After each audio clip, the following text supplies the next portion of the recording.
presidente da Câmara, deputado Arthur Lira, chamou o ministro das Relações Institucionais, Alexandre Padilha, de incompetente. O ministro respondia perguntas sobre a votação dos parlamentares a respeito da prisão do deputado Chiquinho Brazão. André Anelli. O presidente da Câmara dos Deputados, Arthur Lira, chamou o ministro das Relações Institucionais, Alexandre Padilha, de incompetente e se referiu a ele como um desafeto. Lira demonstrou esse desconforto ao ser questionado sobre se ele saiu enfraquecido, uma vez que os principais aliados dele encabeçaram as articulações pela derrubada da detenção do deputado federal Chiquinho Brazão, acusado de ser um dos mandantes do assassinato da vereadora Marielle Franco no Rio de Janeiro. Foi nesse momento que Lira atacou verbalmente Padilha, que articulou o oposto para que a Câmara mantivesse a prisão do deputado federal, o que acabou acontecendo. Olha, essa notícia hoje que você está tentando verbalizar, porque os grandes jornais fizeram, foi vazada do governo e basicamente do ministro Padilha, que é um desafeto, além de pessoal incompetente. Não existe partidarização. Eu deixei bem claro que ontem a votação é de cunho individual. Cada deputado é responsável pelo voto que deu. É lamentável que integrantes do governo, interessados na estabilidade da relação harmônica entre os poderes, fiquem plantando essas mentiras, essas notícias falsas que incomodam o parlamento. E depois, quando o parlamento reage, acham ruim. Apesar das críticas sobre a articulação com o Congresso, que é conduzida por Padilha, o presidente Lula tem defendido o ministro. Durante o evento do Minha Casa Minha Vida da última quarta-feira, Lula afirmou que Padilha deve permanecer no cargo por conta da competência dele.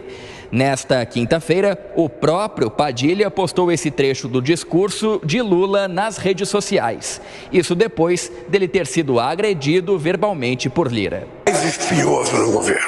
O cargo mais espinhoso, porque ele é o cara que lida com o Congresso Nacional. Padilha vai bater recorde porque é um ministro que está durando muito tempo no seu cargo e vai continuar pela competência dele. O presidente do Senado, Rodrigo Pacheco, saiu em defesa do ministro Alexandre Padilha. Ele afirmou se esforçar muito para manter uma boa relação com o governo e com o próprio ministro das Relações Institucionais, por quem ele disse ter afeição e simpatia. O que eu posso dizer é que eu me esforço muito para manter uma boa relação com o governo, com o próprio ministro Alexandre Padilha, por quem eu tenho afeição, eu tenho simpatia e eu considero também competente. Então, da parte do Senado Federal, nós vamos buscar ter o melhor relacionamento possível com o governo e com o próprio ministro Padilha.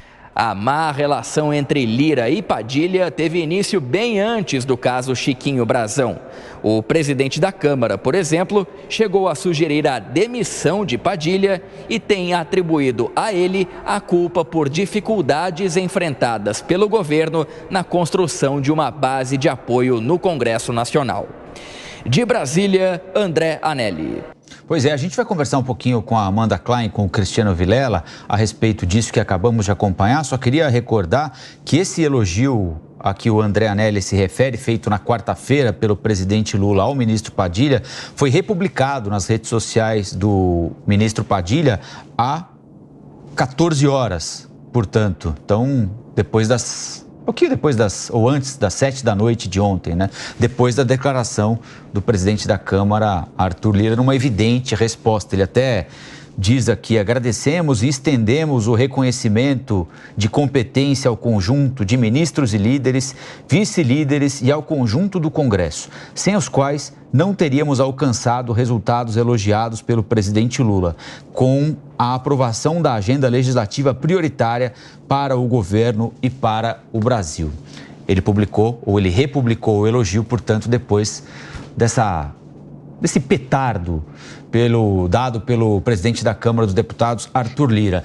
Que eles não se davam bem, a gente já sabia, né, Vilela e Amanda? Que o presidente da Câmara não conversava mais com ele, mas com o Rui Costa e com o Fernando Haddad e outros ministros, a gente também já sabia.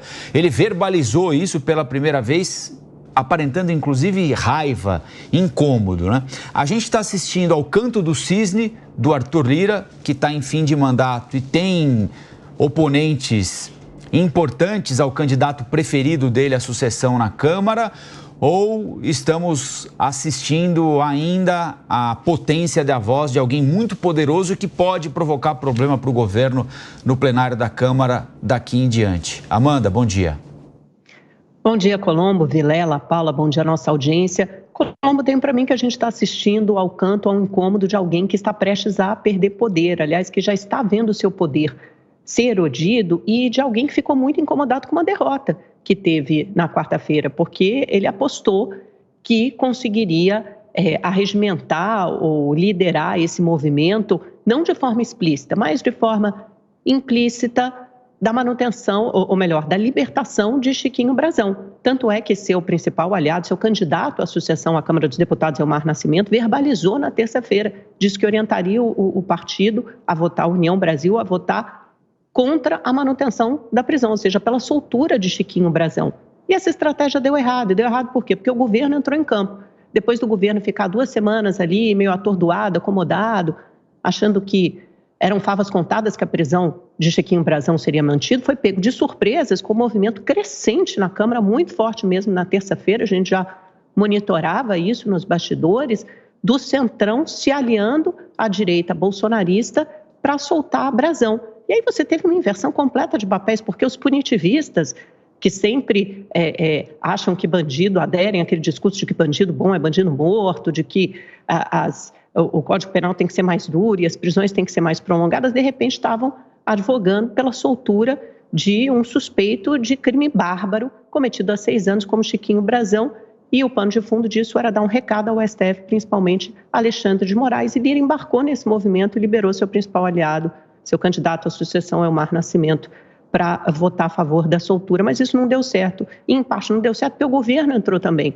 E o Alexandre Padilha publicamente disse que orientaria a votação a favor da manutenção da prisão de Chiquinho Brazão.